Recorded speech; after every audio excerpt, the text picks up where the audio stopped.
So when Kundalini hits that chakra, Manipura, it is immediately accompanied by the loss of a sense of gravity. Because Kundalini departed from Muladhara, where the sense of gravity is experienced most acutely. And in that moment, all this phenomenology of this display of body weightlessness takes place.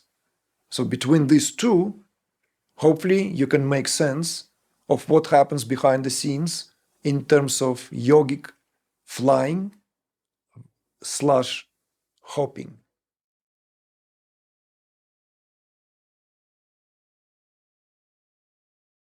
Yogic Flying, it's entitled. No background, simple question. Do you have experiences with the so-called yogic flying associated with the TM-Sidhi program by His Holiness Maharishi Mahesh Yogi?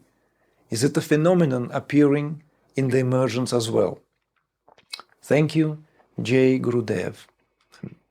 Reading the question. J. Gurudev in turn. Well, yes, of course, I do have intimate experiences with yogic flying, with that program, which is registered and very well known as TM-Sidhi, which was devised by His Holiness Maharishi Mahesh Yogi back in the 70s, which was widely implemented throughout the late 70s and throughout 80s in many countries, and remained to be offered from time to time closer to our times, closer to our decades. I have took a course of TM-Sidhi program back in my hometown of Tashkent, where I grew up, capital of Uzbekistan at the time when it was still Soviet Union, or part of the Soviet Union. And that was in the autumn of 2001, so some 23 years ago. And that's exactly where it all happened for me, personally speaking. So there was, of course, unfolding for many years, and I was a TM meditator since the mid-90s. So I already meditated for 5 years diligently, prior attending that advanced, as it is known in the TM movement program, TM-Sidhi. And of course, I'm familiar with that term, yogic flying, which is spelled in parentheses. I don't want to go into great detail why is it called yogic flying. There are a lot of pros and cons about that out there. You can look it up. I'm speaking not to the questioner, because he obviously comes from that background, but those of you who are perhaps curious or interested. A lot of skeptics, of course, have been back in the days, and more so skeptics or critics who are always eager to undermine the importance and the value of that offering. Why is it called yogic flying? To begin with, nobody actually flew, not a single person have been known for exhibiting the so-called flying. What happens instead is that meditators, when they are introduced to this specifically designed methodology, which is based on a selective sutras chosen from Patanjali sutras, and following with these sutras, culminating with one particular sutra, there is this propensity for the body to leap forward or upwards. And this is called yogic flying. And there are videos, back in the days, there were quite few, even beautifully filmed presentation-like videos, footage of TM-Sidhas demonstrating this technique, literally demonstrating how it works. So the mattress is lined out, the foam mattresses, they're very thick, like this thick mattresses, dense foam, so they're not just fluffy kind of, but all covered in whatever color, like orange or white sheets. And men and women just hop, like leapfrogging. And they are in a state of that, what is known as maximum body-mind coherence. Body-mind coherence. So this is in a nutshell what TM-Sidhi Flying consists of, and it is accompanied, of course, very often by release of bliss. And prior to that, often accompanied by release of stresses. I have spoken in the past about the mechanics from tantric point of view of what is taking place. So if you would like me to, I can touch up on that, so as to maybe separate wheat from the chaff, and also to quench some further curiosity as to what happens when that propensity for flying as it is, hopping, takes place. And also respond to whether this phenomenon appearing in our programs. Yes, this phenomenon has appeared in our programs without us making any slightest emphasis towards that. Maybe it's not that common, simply because the emphasis is not on directing people towards that, whereas in the TM-Sidhi, this is a kind of way that particular methodology culminates in terms of the seating as that meditative methodology, where one does meditation, progresses towards sutras, and then flying, or that hopping, and then resting, laying down. All up to that sutras and flying is what taking place in our programs. Our programs are always on the floor, on the mats. We don't have the luxury to have those thick foam mats. We try to always make our floor covered with mats, which allows for variety of movements. And it is that what is displayed above all else in our programs, because there is always very powerful energetic field. This energetic field, in other words, esoterically often spoken of as the field of Shakti, begins to be built up from the moment we enter any particular setting, any particular room. And the building of that field culminates in this, what then simply could be spoken of as the autonomic nervous system takes over, and many people are prompted to display that rich vocabulary of how the body responds to the heightened activity of prana. So the body begins to move, vibrate. It can be visible to an open eye.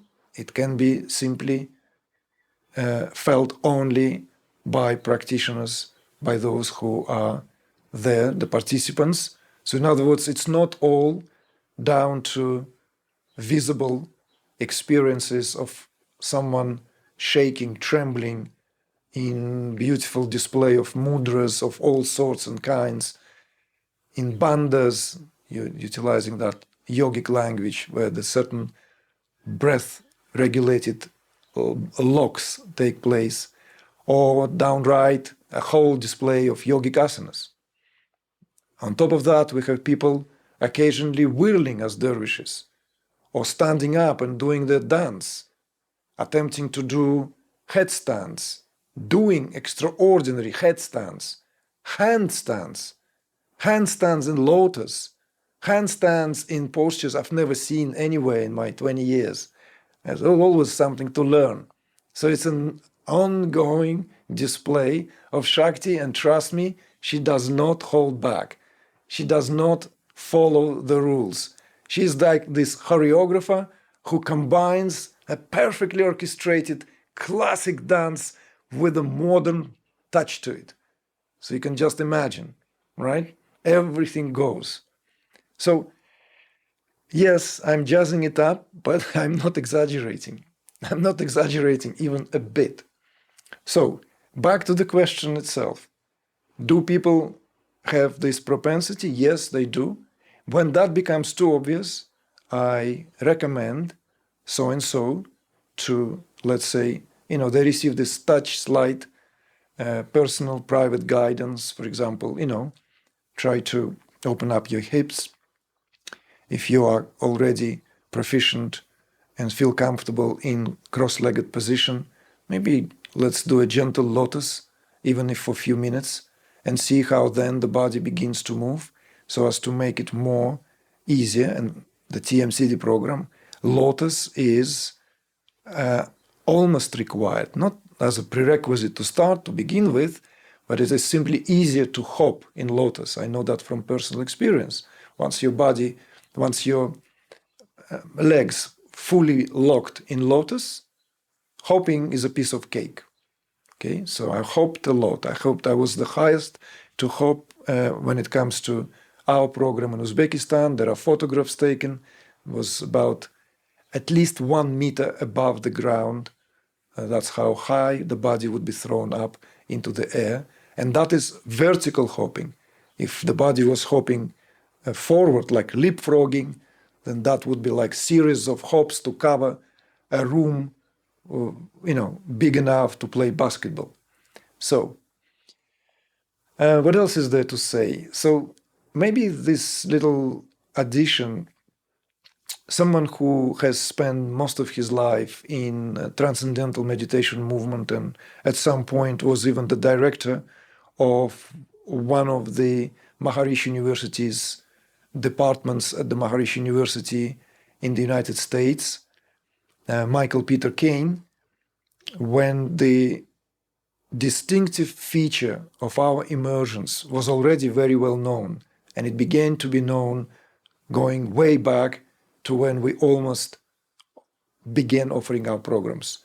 As of second immersion, we had this breaking out of spontaneous vocalizations, even among people who have never vocalized. So these vocalizations have been accompanying feature of every single immersions for the last 12 years. Not a single immersion, no matter how long or short, would take place without the display of vocalizations, harmonizations, speaking in tongues, or angelic singing, to put it plainly. This is very well known. At some point, we've been kind of like keeping it to ourselves. How can you display that? How can you share about that? A couple of videos as samples have been shared just tentatively to test on the YouTube. You can see them there, they are out there. But most of you are not aware. We have been collecting building an extensive collection of these sounds, audios alone, for a number of years now, systematically as far back as 2018. Systematically. No, pardon me, 19. So for the last 5 years, we've been building in a more systematic manner every single meditation in terms of the audio quality of that meditation. I will speak more to that because this is not just fascinating, it's extremely important. Extremely important. It perhaps lifts off the corner of what is actually happening in our programs as opposed to individually recorded experiences. So going back again to the question about the Yogic-Flying. So Michael Peter Caine in Sedona asked me when we were kind of like having these exchanges there, is it possible that your programs have this display of vocalizations as in Maharishi Mahesh Yogi's case, the hopping, the yogic-flying was or is. It was interesting to me because this was still early days, early years. Sedona, that particular episode I'm referring to, was at least 10 years ago. So I wasn't sure. So, I just said, I don't know. I don't know, time will tell. And indeed, 10 years on since that conversation, not only it has not subsided, let alone diminished, it has increased in quality and in terms of its harmonies. Not that all life programs display these harmonies from get-going.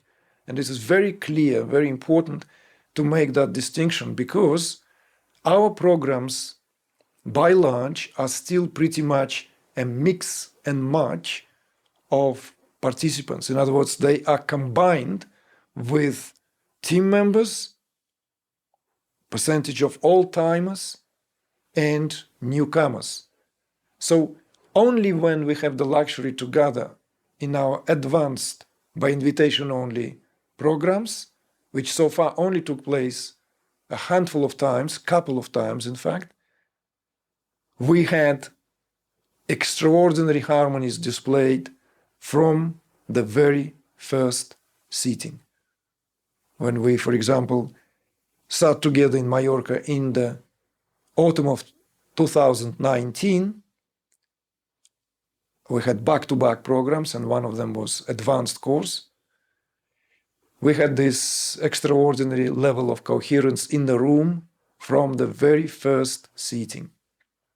This, of course, rarely happens in our mixed programs, mixed immersions, for the reasons I just mentioned earlier, because they are combined in terms of participants. People come with various different experiences, various different levels of access required, and release of stresses also are part and parcel of this work. So some people simply need to let the system go of accumulated stuff.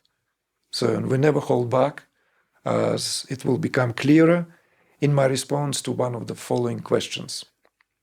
So going back to this very, I find, emblematic question with regard to the phenomenon of yogic flying, we have, whenever this happens, I recommend people, of course, to go with that. We don't have the luxury of creating this sort of like takeoff like line as in the TM-Sidhi programs. They create this line sometimes so that people can hop in turn, take turns in hopping. In our case, we are, we have the larger part of the room is covered with insulated layers, because some people are in kriyas, some people simply taken over by spontaneity. The floor has to always be cushioned, whilst other people are already in the phase of very, very distinctive asanic phase, the asanas. So they prefer actually to do that on simply assembly of yoga mats, 2-3 yoga mats, often put together for one single person to do their dance there. Okay? I should have said to do the song and the dance there. So, and if the propensity for the body, as in happens to even those who have been already at several programs, team members, like all-timers, then I would say, okay, let's try secure the position, like half lotus at least, well, if not full lotus, and go with that, in a vertical, and it takes place. So if it continues, if there is a need, the person knows what to do, they will take that methodology back home. Not the methodology, because it's not that we are doing it. It's simply a byproduct. There's not even a request or a propensity. So let me add maybe just a little bit to, as I said, to quench some of your curiosity. What is happening? For example, in Hatha Yoga Pradipika, in Gerhard Samhita, there are interesting yogic asanas described. One particular asana is when a yogi locks legs in full lotus and then creates support with his palms of his hands firmly planted on the ground and simply hits the floor, right, with the bottom by elevating the body on the knees, whilst the knees are forming that in the lotus triangle. Are you with me? Right? Forming that triangular shape. Knees and the Muladhara, the knees or the buttocks.